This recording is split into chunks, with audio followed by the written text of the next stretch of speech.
இறை வார்த்தை லூக்கா நற்செய்தி அதிகாரம் 16 இறைவசனங்கள் 19 முதல் 31 முடிய.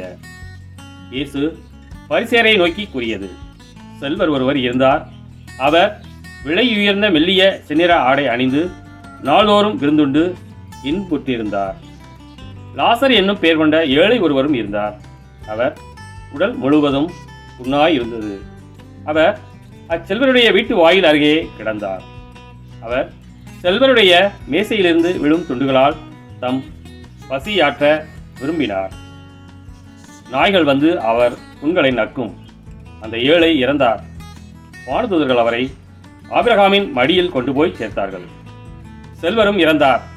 அவர் அடக்கம் செய்யப்பட்டார். அவர் பாதாளத்தில் வதைக்கப்பட்ட போது அண்ணாந்து பார்த்து தொலையில் ஆபிரகாமையும் அவரது மடியில் லாசரையும் கண்டார்.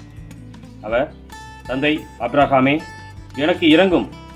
லாசர் தமது விரல் நுனியை தண்ணீரில் நனைத்து எனது நாவை குளிரச் செய்ய அவரை அனுப்பும்.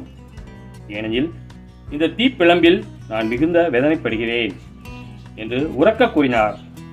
அதற்கு ஆபிரகாம், மகனே, நீ உம் வாழ்நாளில் நலன்களையே பெற்றாய். அதே வேளையில் லாசர் இன்னல்களையே அடைந்தார். அதை நினைத்துக்கொள். இப்பொழுது அவர் இங்கே ஆறுதல் பெறுகிறார், நீயோ மிகுந்த வேதனைப்படுகிறாய். அன்றியும் எங்களுக்கும் உங்களுக்கும் இடையே பெரும் பிளவு ஒன்று உள்ளது. ஆகையால் இங்கிருந்து ஒருவர் உங்களிடையே வர விரும்பினாலும் கடந்து வர இயலாது. அங்கிருந்து நீங்கள் எங்களிடம் கடந்து வரவும் இயலாது என்றார். அவர், அப்படியானால் தந்தையே, அவரை என் தந்தை வீட்டுக்கு அனுப்புமாறு உம்மிடம் வேண்டுகிறேன். எனக்கு 5 சகோதரர்கள் உண்டு. அவர்களும் வேதனை மிகுந்த இந்த இடத்திற்கு வராதவாறு அவர் அவர்களை எச்சரிக்கலாமே என்றார்.